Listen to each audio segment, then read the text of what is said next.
This is a story I've talked about a couple times. A man showed up to a school. He was armed. His shirt said "Smash the patriarchy and chill." There are many people on the left that are trying to downplay this and say this was a custody battle, had nothing to do with the left, but that's absolutely not true and not fair. The gist of the story, as it was reported initially, is that a man was in a custody battle, showed up to a school, police tried to arrest him, he drew a gun, he fired, they killed him. We later found out, this is the story I've pulled up, that the FBI received a tip about social media posts by Landros in 2018, but he also posted that morning, I believe, according to this story, I don't know which outlet I had last time, I think at ABC, but they said that morning he posted threats against police.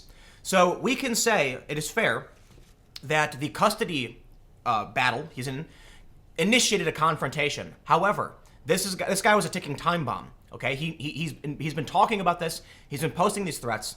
We now have more details about him, but there's a reason why I'm talking about the story once again, because you've probably seen the title or something to the effect. This is what I want to move into.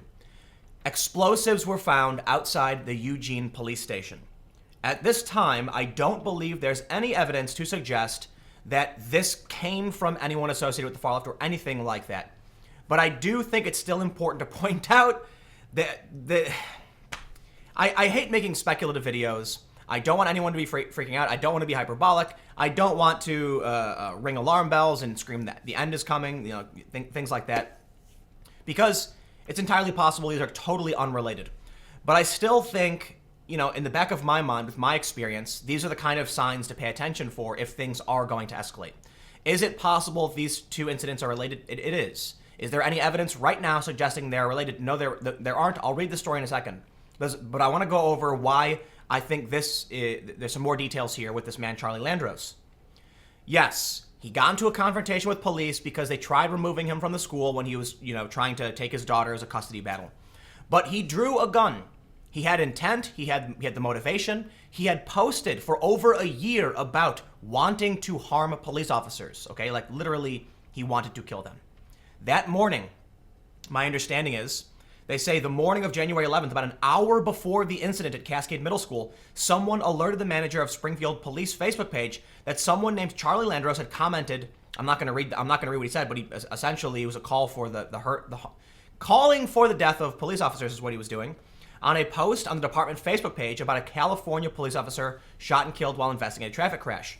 When the Facebook manager attempted to locate the comment, it had been removed, the DA wrote. The SPD employee found an account for a Charlie Landros, but it was private. Later that day, the Facebook account of Charlie Landros had been deactivated or deleted. Following the incident at the school, protesters showed up.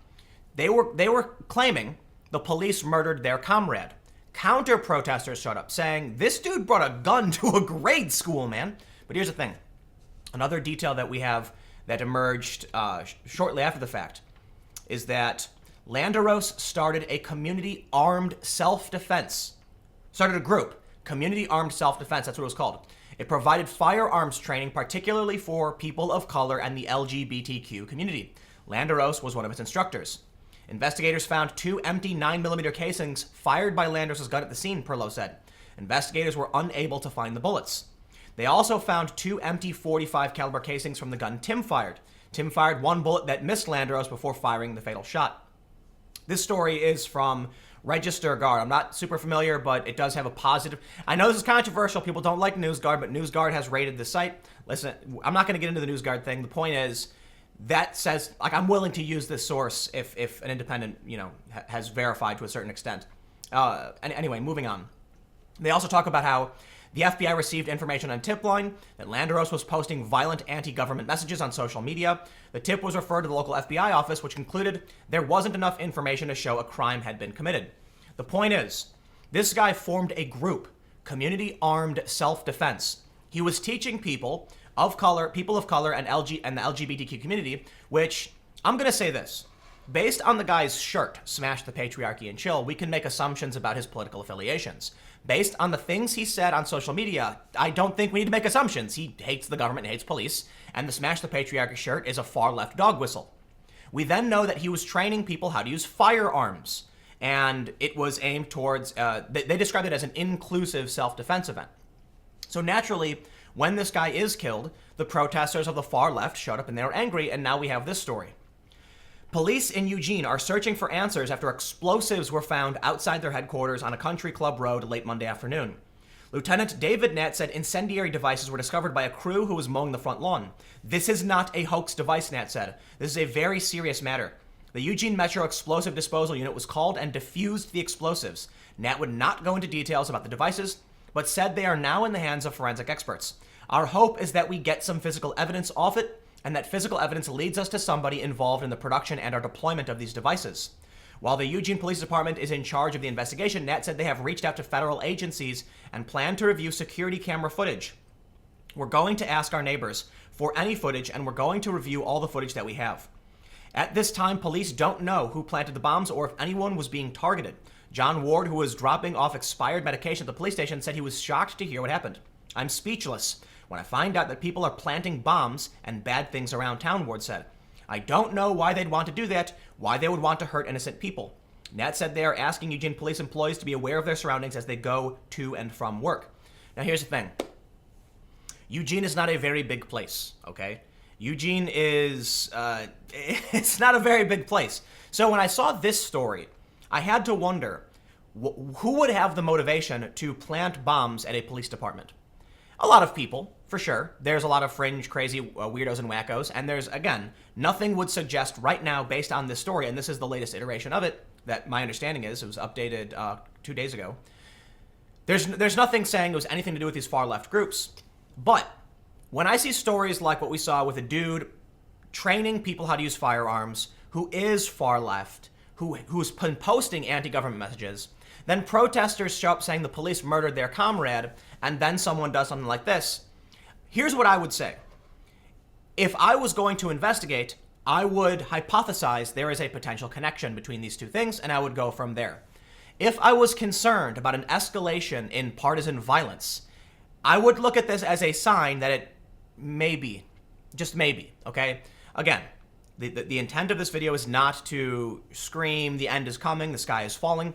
But let's just separate these two incidents right now. Let's separate them and say they're not related. Somebody planted bombs at a police station, okay? We saw somebody try to plant explosives on a statue. I believe it was in Texas. I can't remember for sure. He got caught. And he tried acting like the explosives, it was a liquid, was just water, and he tried drinking it. I guess he was trying to get away with it and make convince the cops he wasn't doing anything nefarious, but no, he actually had some explosives. They arrested him. He was trying to blow up a Confederate statue. Now we have someone planting bombs at a police station. And if you look at the rhetoric over the past few years, if I had to make a bet, okay, if I had $100 and I could put it down on what this was all about, I'd bet on the far left. I really don't see, far right or anything like that. We do have the right-wing types, but they're still rather anti-government.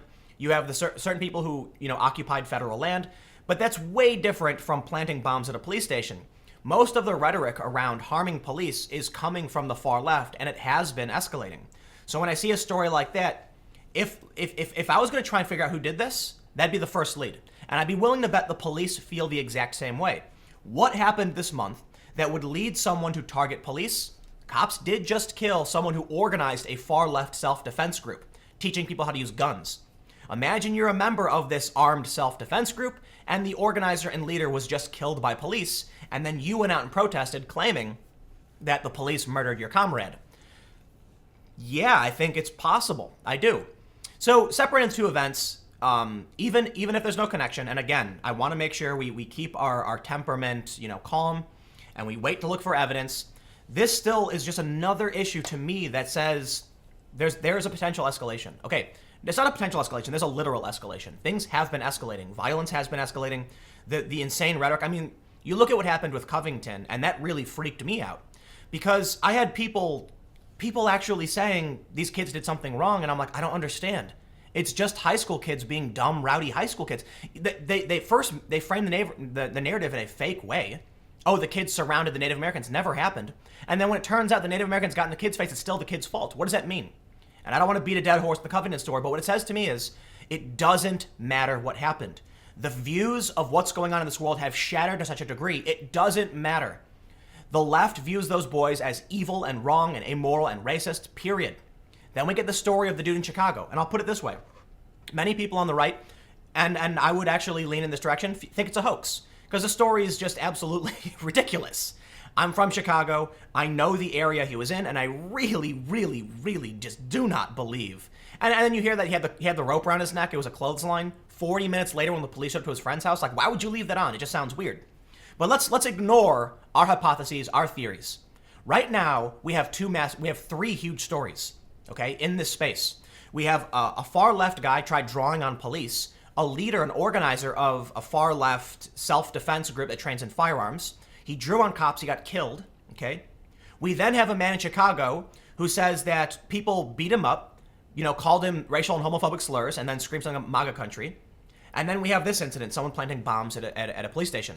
I don't care what your assumption is, whether or not these stories are true, who did what. Maybe the guy got attacked in Chicago and it wasn't Trump supporters. Doesn't matter. None of it matters. The point I'm trying to make is the perception in public right now is that a far left dude drew on cops, is that two right-wing MAGA guys attacked a gay black actor in Chicago, that someone is planting bombs at a police station.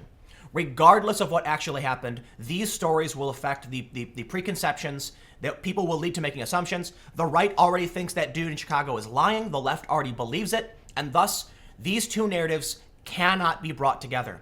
When violence is involved with what happened in Eugene and other places, it's not just here, it doesn't matter. Because a Trump supporter is going to say, that guy's lying, I don't believe him. The left is going to say, no, this clearly happened, why would he lie about it? And there's the conflict that can't be mended. The perspectives are so different, it's just leading to violence. And so I can only assume, with calls for doxing of those kids, with the death threats against those kids, and literally, these people are still on Twitter. It's oh my God. So look, the escalation is happening every day. We can see it. And there was a thread I saw on Twitter where someone said, they were talking about the Yugoslav wars, and they were talking about how every time something happened, people kept saying, there's no way there could be a war. We're too advanced. It's never going to happen. And then it did. And then they made allusions to what's going on in the UK. But no one believes there could be a civil war or anything like that in the UK. People keep saying the same thing in the US. No, come on, that'll never happen. I'm not so convinced. There's going to come a point where there's going to be an incident with the Covington kids, okay? Not with them specifically, but something like that, where it's a bunch of high school kids doing dumb high school things, totally innocuous, jumping up and down, chanting and laughing, having a good time. And someone on the far left is going to see that, and they're going to, and to them, they see white hoods and the KKK, and there's going to be a brawl. There's going to be a battle. It's one thing when Patriot Prayer fights Antifa, right? Those are. I don't know how you would describe these two different groups. The Proud Boys are a specific faction of nationalist individuals who are far from the mainstream, okay? And so is Antifa. I'm not necessarily, I don't necessarily want to call either group necessarily extremists. I do think Antifa has its faction of extremists, and many people associated with Antifa can be as well. Proud Boys, I wouldn't call extremists, but they're certainly not mainstream in terms of any politics. And there are some people associated with them who do get pretty extreme. That's for sure. These groups fighting each other, they're not mainstream. It means very little outside of their own, personal, the individual context. But Covington is scary. Those were just random high school kids, okay? And people were calling for their death. What happens when those people who call for their death are in a group, are in DC, and they see a group of MAGA hat wearing kids, and they surround them and beat them up or something? The escalation will occur, and stories like this are just signs to me, okay? I don't know what's going to happen, but I do think there's going to be an escalation, and I do think it's entirely possible that we're walking into a civil war.